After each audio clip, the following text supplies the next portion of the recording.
우리 마태복음 25장 31절부터 40절까지의 말씀이고, 오늘은 목장별 야외 예배가 있어서 우리 많은 분들이 지금 야외에서 현장에서 함께 예배를 드리고 계실 텐데, 여러분께서도 하나님 말씀 함께 낭독하고 함께 읽게 될 때 경건한 마음으로 함께 읽어주시기를 바랍니다. 31절부터 40절까지의 말씀 함께 읽습니다. 시작. 인자가 자기 영광으로 모든 천사와 함께 올 때 자기 영광의 보좌에 앉으리니 모든 민족을 그 앞에 모으고 각각 구분하기를 목자가 양과 염소를 구분하는 것 같이 하여 양은 그 오른편에 염소는 왼편에 두리라.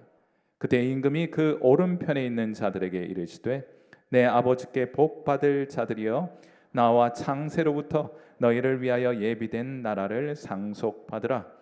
내가 줄일 때에 너희가 먹을 것을 주었고 목마를 때에 마시게 하였고 나그네 되었을 때에 영접하였고 헐벗었을 때에 옷을 입혔고 병들었을 때에 돌보았고 옥에 갇혔을 때에 와서 보았느니라. 이에 의인들이 대답하여 이르되 주여 우리가 어느 때에 주께서 줄이신 것을 보고 음식을 대접하였으며 목마르신 것을 보고 마시게 하였나이까? 어느 때에 나그네 되신 것을 보고 영접하였으며 헐벗으신 것을 보고 옷 입혔나이까? 어느 때에 병드신 것이나 옥에 갇히신 것을 보고 가서 배웠나이까 하리니 임금이 대답하여 이르시되 내가 진실로 너희에게 이르노니 너희가 여기 내 형제 중에 지극히 작은 자 하나에게 한 것이 곧 내게 한 것이니라. 아멘. 우리 자리에 앉으셔서 함께 기도합니다. 좋으신 하나님, 오늘 아름답고 복된 날 우리에게 허락해 주심으로 우리 사랑하는 형제와 자매들, 오늘은 특별히 야외 예배를 맞이해서 이곳저곳에서 우리 현장 예배당에서 또 그는 야외에서 우리 목원들과 함께 예배드리게 하신 것 감사합니다. 오늘만큼은 영적인 가정의 혹은 영적인 가족의 소중한 의미를 새롭게 발견하는 시간 되게 해주시기를 바라고, 우리의 마음을 서로를 향해 활짝 열게 하셔서 그리스도 예수 안에서 영적인 한 신앙 공동체로 하나됨을 경험하는 복된 시간 되게 하옵소서. 함께해 주시니 감사하고 살아계신 우리 주님 예수님의 귀하신 이름 받들어 간절히 기도하옵나이다. 아멘. 자, 오늘은 목장별 야외 예배를 드리는 날인데 여러분은 어찌하여 이 자리에 계시나이까?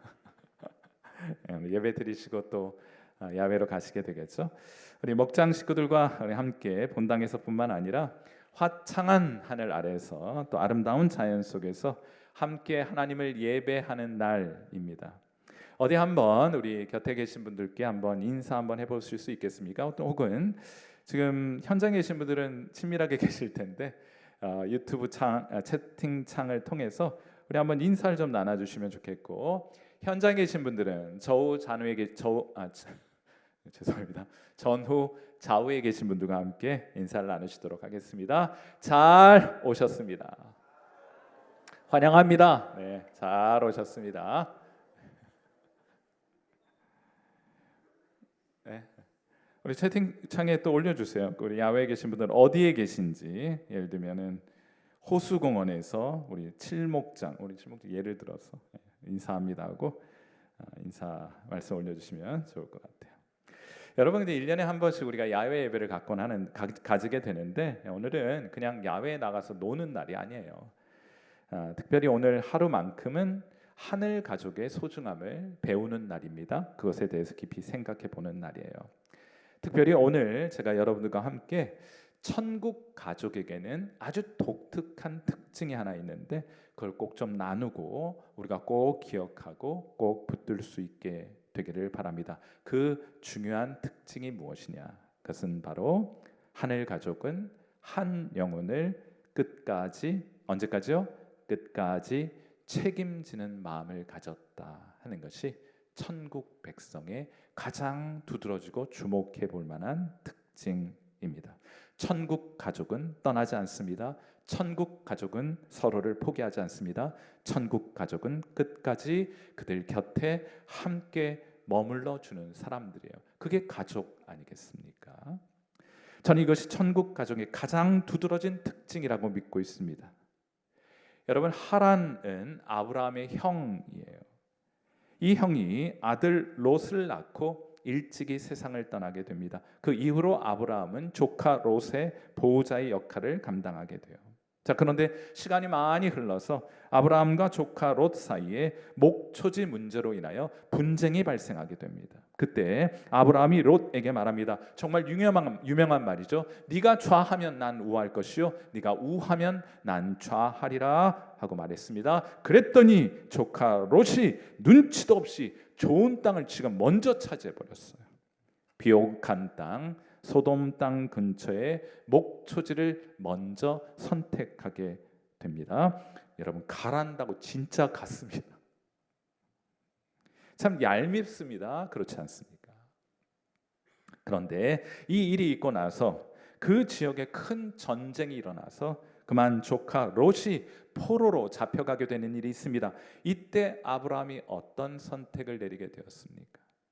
아이고 꽃이다, 잘 됐다, 네가 선택한 것이니 네가 알아서 해라, 이렇게 하지 않았습니다. 아브라함은 자기의 종들을 총동원해서 전쟁터로 달려가요. 롯을 위해 목숨을 걸었습니다. 왜입니까? 롯은 그가 끝까지 책임져야 할 그의 가족이었기 때문이에요. 천국 가족은 상처받았다고 해서 버리지 않습니다. 손해보았다고 해서 내치지 않습니다. 실망했다고 떠나지 않습니다. 천국 가족은 끝까지 함께 하는 겁니다. 가족은 원래 그런 것 아니에요? 그렇게 하는 것이 가족 아닙니까? 여러분이 잘 알고 있는 다윗은 목동이었습니다. 그런데 하나님이 그를 높여 이스라엘의 왕이 되게 하셨어요.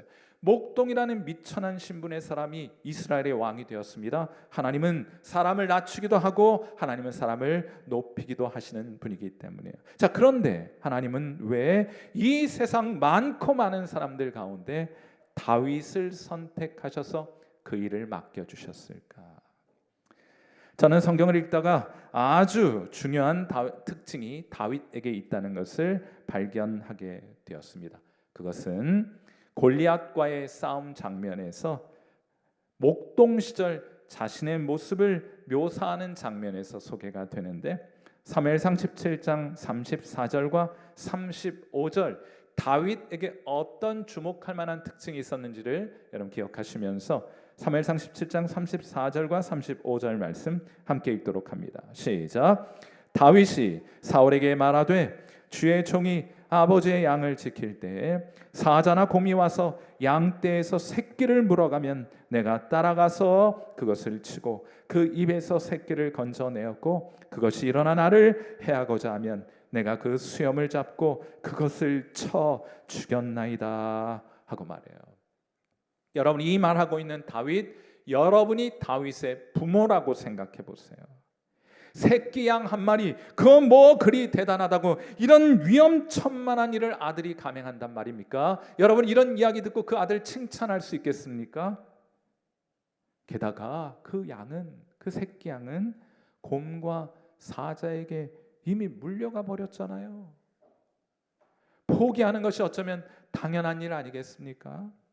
포기해도 괜찮지 않겠습니까? 아니, 포기하는 것이 어쩌면 지극히 당연한 일 아니겠느냐고요.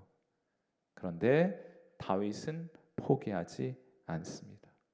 나머지 양, 자기가 돌보고 있는 나머지 양 모두 들에 두고 한 마리 그 새끼 양 구하겠다고 목숨 걸고 달려듭니다. 곰과 사자에게 달려갑니다. 목숨 걸고 싸워가지고 결국에는 그 새끼 양 건져오는 사람이 바로 다윗이었어요.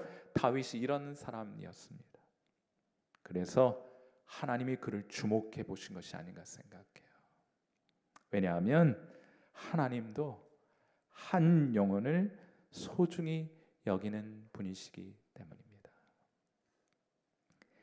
다윗이라면 하나님 백성 잘 돌보아 줄 수 있겠구나 싶으셔서 그를 이스라엘 백성의 왕으로 세워 주셨던 것이에요. 여러분, 이와 유사한 이야기, 이와 유사한 비유를 신약 성경 예수님의 비유 속에도 발견할 수 있지 않습니까? 마태복음 18장 12절 말씀, 너희 생각에는 어떠하냐? 만일 어떤 사람이 양 100마리가 있는데 그 중에 하나가 길을 잃었으면 그 99마리를 산에 두고 가서 길 잃은 양을 찾지 않겠느냐? 너희 생각은 어떠냐? 하고 물어요. 여러분 꼭 다윗의 이야기를 하고 계시다고 생각 들지 않습니까? 여러분이라면 여러분의 자녀가 있어서 그 자녀를 누군가에게 맡겨야 한다면 어떤 사람에게 여러분의 자녀를 맡기시겠습니까? 편한 사람입니까? 여러분과 편하게 지내는 사람들에게 여러분의 자녀를 맡기시겠습니까? 유능한 사람에게 맡기시겠습니까? 오히려 끝까지 책임지는 사람에게 여러분의 자녀를 맡기게 되지 않을까요? 그건 하나님도 마찬가지 아니겠습니까? 그래서 하나님은 다윗을 이스라엘의 왕 되게 하신 거예요. 다윗이 지식이 많아서가 아닙니다. 재물이 많았기 때문이 아닙니다. 그가 재능이 뛰어났기 때문이 아니에요. 하나님께서 그를 왕으로 세워 이스라엘 백성 모두를 그에게 맡기셨던 이유는 다윗이 한 생명의 소중함을 알았던 사람이었기 때문입니다. 하나님은 외모를 보지 않으세요. 하나님은 우리의 마음의 중심을 보십니다. 99마리에 만족하지 않고 잃어버린 한 마리 양에게까지 최선을 다하는 마음 가진 사람을 오늘날도 찾고 계시다고 믿습니다. 저는 그 한 사람이 여러분이 될 수 있기를 이 아침 주님의 이름으로 축원해 드립니다. 여러분 그 마음이 하나님 마음에 맞았어요. 그래서 하나님은 한 사람 한 사람을 끝까지 책임지고 지켜줄 목동 다윗을 이스라엘의 왕으로 세워 주신 겁니다. 여러분도 여기에 한번 승부를 걸어보세요. 여러분 이 장면을 묵상하면서 제가 가지고 있었던 오랜 질문 하나가 스르르 풀리게 되었는데, 성경에 대한 신학적인 질문이 하나 있었어요. 그게 뭔가 하면, 여러분 예수님은 우리 인류, 우리 모든 사람의 죄를 위하여 십자가에 달려 죽으셨다. 잘 알고 계실 텐데 이런 가정을 한번 해봅니다. 그런데 만일 이 세상에 여러분 한 사람만 존재했고 그 한 사람이 하나님께 범죄하여 지옥의 불못에 던져질 상황이 되었다고 한번 가정해 보세요. 그래도 예수님은 그 한 사람을 위하여, 여러분 한 사람을 위하여 십자가를 지셨을까? 여러분의 답은 무엇입니까? 이 세상 많고 많은 사람들의 죄를 위함이 아니라 여러분이 이 세상에 혼자 존재하였고 여러분이 하나님 앞에 범죄하였고 여러분이 지옥의 불못에 던져질 그런 운명 가운데 놓여 있었더라면 예수님께서는 과연 여러분 한 사람을 위하여 십자가를 지셨겠는가 하는 질문인데, 여러분은 그 질문에 대하여 뭐라 답변하시겠습니까? 예수님은 화건컨대 십자가를 지셨습니다.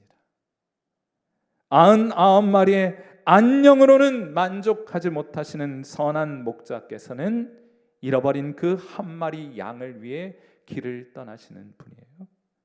사자와 곰의 이빨에 삼켜진 그 한 마리 양을 위해 목숨을 걸고 달려들었던, 건져내었던 다윗과 똑같이 여러분 한 사람을 위하여 기꺼이 십자가를 짊어지셨을 것입니다. 그런데 세상은 그런 선택을 하지 않아요. 얼마나 비효율적인 선택입니까? 세상의 계산으로는 이해되지 않습니다. 그러나 사랑은 계산하지 않는 거예요. 사랑은 끝까지 책임지는 것입니다. 이러한 관점으로 오늘 우리 함께 읽었던 본문 살펴봅니다. 세상의 마지막 날 주님은 사람들을 천국 갈 양들과 지옥의 불 가운데 떨어질 염소로 나누게 될 것입니다. 이때 양에게 속한 자들에게는 특징이 있어요. 어떤 특징이냐? 첫째로 그들은 태초부터 하나님의 가족으로 택하심을 받았습니다. 마태복음 25장 34절 그때 임금이 그 오른편에 있는 자들에게 이르시되 내 아버지께 복받을 자들이여 나와 창세로부터 너희를 위하여 예비된 나라를 상속받으라 하고 말씀하십니다. 여러분, 하나님은 우리를 창세 전에 선택하셨어요. 여러분, 예전 복음 듣고 예수님 믿은 그 순간 택하셔서 자녀 삼으신 것이 아니라 이 세상 창조되기도 전에 여러분을 아셨고 여러분을 택하셨고 여러분을 하나님의 자녀로 예정하신 겁니다. 우리가 뭘 잘할 줄 알고 택하신 것이 아닙니다. 우리가 사랑받을 만해서가 아닙니다. 하나님이 사랑하기로 그냥 주권적으로 결정하신 겁니다. 왜입니까? 전 잘 몰라요. 성경은 단지 이렇게만 선언합니다. 로마서 9장 15절 모세에게 이르시되 하나님 왜 이 사람을 선택하셨습니까? 하나님 왜 이스라엘 백성을 하나님 백성 삼으셨습니까? 라는 질문에 대하여 하나님 모세에게 이르시되 내가 긍휼히 여길 자를 긍휼히 여기고 불쌍히 여길 자를 불쌍히 여기리라. 여러분, 하나님 꼭 그렇게 하실 필요가 없으셨어요. 그런데도 우리를 외면하지 않으셨습니다. 우리를 불쌍히 여기셨어요. 하나님이 우리를 긍휼히 여기셨다는 말이에요. 그래서 하나님의 자녀 아니었던 우리를 그리스도 안에서 입양해 주셨습니다. 그분의 자녀로 삼아 주신 거예요. 그 결과 우리가 예수님 믿게 된 것입니다. 여러분, 이 자리에 앉아 계신 거예요. 그 흘리신 십자가의 보혈로 깨끗하게 우리가 죄 씻음 받게 된 것입니다. 그리하여 버려질 죄인이 하나님의 아들과 딸이 된 것입니다. 우리가 하나님을 아버지 하고 부를 수 있게 된 것이에요. 그러므로 예수님은 우리를 내 형제라 부르십니다. 자, 놀라운 성경 구절이 히브리서 2장 11절 말씀인데 우리 이 말씀 같이 한번 읽어봅니다. 같이 읽습니다. 시작. 거룩하게 하시는 이와 거룩하게 함을 입은 자들이 다 한 근원에서 난지라. 그러므로 형제라 부르기를 부끄러워하지 아니하시고 예수님이 저와 여러분을 형제와 자매로 부르기를 부끄러워하지 않으신다. 하나님의 자비와 긍휼하심 때문에 우리가 영광스러운 하나님 가족의 일원이 된 것입니다. 우리가 한 가족이 된 거예요. 두 번째로 하나님의 가족에 나타난 특징이 있어요. 하나님 가족의 특징이 있습니다. 여러분이 이 기준으로 정확하게 하나님의 가족인지 아닌지를 분별할 수 있고 판단할 수 있게 될 것이에요. 그 특징이 무엇인가 하면 하나님의 가족은 한 영혼에 헌신하는 사람들입니다. 여러분, 오늘 본문에 등장하는 이 비유 속에 등장하는 양에 속한 사람들은 자기가 뭘 하고 있는지조차 알지 못했습니다. 예수님께서 이렇게 말씀하십니다. 마태복음 25장 35절과 36절 내가 줄일 때 너희가 먹을 것을 주었고 목마를 때 마시게 하였고 나그네 되었을 때 영접하였고 헐벗었을 때 옷을 입혔고 병들었을 때 돌보았고 옥에 갇혔을 때 와서 보았느니라. 내 형제라 일컬어지는 자들에게 말씀하시는 거예요. 내가 이런 지경에 있었을 때 네가 나를 도왔느니라. 네가 나와 함께 하였느니라 하고 말씀하십니다. 그렇죠. 이들이 이렇게 대답해요. 마태복음 25장 37절 이에 의인들이 대답하여 이르되 주여 우리가 어느 때 주께서 줄이신 것을 보고 음식을 대접하였으며 목마르신 것을 보고 마시게 하였나이까. 이들은 자신들의 행동을 업적으로 여기지 않았습니다. 생색내지 않았어요. 특별한 의미를 거기에 부여하지도 않았습니다. 억지로 만들어낸 종교적인 행동이 아니었어요. 그저 자신들의 존재 방식을 따라 그냥 그렇게 살아가고 있었던 것입니다. 그런데 놀랍지 않습니까? 그 평범한 사랑이 주님의 마음에 정확히 와 닿았던 것이에요. 하나님의 가족에게 나타나는 본질적인 특징이 바로 이것입니다. 한 영혼에 대한 관심과 헌신이에요. 천국 가족은 연약한 한 영혼의 곁에 머뭅니다. 그들을 떠나지 않습니다. 끝까지 그들을 책임지는 사람들이에요. 저는 우리 성일교회 성도들이 이러한 하늘 가족으로 이 땅을 살아가며 우리가 이 교회에서 함께 신앙생활에 가는 동안 이 가족을 경험할 수 있는 복이 있게 되기를 주님의 이름으로 축원해 드립니다. 매우 비효율적인 일을 하자고 말씀을 드리는 거예요. 더 많은 사람들에게 집중하는 편이 훨씬 더 효율적일지 모릅니다. 그러나 하나님은 한 영혼의 비효율적인 일을 위하여 자신의 시간과 자신의 재물을 허비할 줄 아는, 낭비할 줄 아는 사람을 주목해 보고 계시고 그러한 사람을 찾고 계신 거예요. 마태복음 25장 40절, 임금이 대답하여 이르시되 내가 진실로 너희에게 이르노니 너희가 여기 내 형제 중에 지극히 작은 자 하나에게 한 것이 곧 내게 한 것이니라. 야외 예배를 가질 때마다 많은 교인들이 함께하는 것, 우리 목장에서 많은 식구들이 함께하는 것 물론 중요합니다. 아름다운 일일 것이요. 그러나 더 중요한 일이 있는데 그것은 어쩌면 우리 중에 모습을 보이고 있지 않은, 어쩌면 우리와의 관계로부터 소원해진 그 한 사람에게 다가가는 기회가 될 수 있다는 의미에서 이 목장 야외 예배는 더 특별한 의미를 가질 것이라고 생각이 듭니다. 잊고 지내는 것이 훨씬 더 수월해요. 어쩌면 이 세상의 논리를 따라 훨씬 더 효율적인 일일지 모릅니다. 그러나 우리는 효율을 추구하며 살아가는 자들이 아니라 하나님 백성답게 살아가는 사람들인 줄 믿습니다. 이것이 천국 가족이에요. 우리 주님은 나중에 우리를 심판하실 때 우리가 이 땅에서 얼마나 많은 성과와 얼마나 많은 성취를 남겼는가로 우리를 판단하지 않으십니다. 우리가 소외된 잊혀진 한 영혼에게 다가갔는가? 무너진 영혼 곁에 머물러 주었는가? 끝까지 그들을 책임졌는가? 주님은 그것을 보시게 될 것입니다. 왜냐하면 그것이 하나님 가족의 트레이드 마크이기 때문이에요. 그러므로 숫자에 취하지 마시고 한 영혼에 헌신하는 저와 여러분 그리고 성일교회 될 수 있기를 주님의 이름으로 축원해 드립니다. 한 영혼에 헌신하는 것이 하나님의 가족다움이기 때문입니다. 우리 시간 함께 기도하도록 합니다.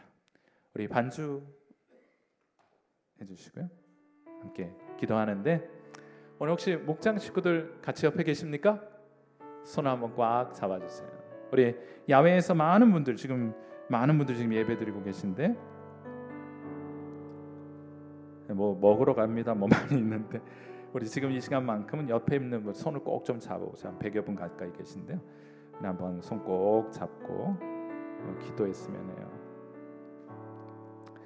우리를 그리스도 예수 안에서 하나님의 가족의 일원이 되게 하신 은혜에 감사합니다. 우리 교회가 사람들의 숫자 이런 것에 주목하지 말고 한 영혼을 소중히 여기고 끝까지 책임지는 천국 가족 되게 하소서. 꼭 손잡은 그분 하나님 제게 맡겨주신 하나님 형제입니다. 자매입니다. 저의 어머니입니다. 저의 아버지입니다. 여러분 그렇게 꼭 손잡고 천국 가족의 기쁨을 누릴 수 있도록 함께 기도하시고요. 지금 여러분 마음속에 떠오르는 연약한 한 사람이 있지 않습니까? 멀어진 한 영혼이 있지 않습니까? 마음에 품고 그들 곁에 다가가며 그들 곁에 머무는 선택 있는 이 아침 이 예배가 될 수 있도록 우리 시간 함께 목원들의 손 꼭 잡고 이 시간 함께 기도하는 시간 갖도록 합니다. 기도하겠습니다.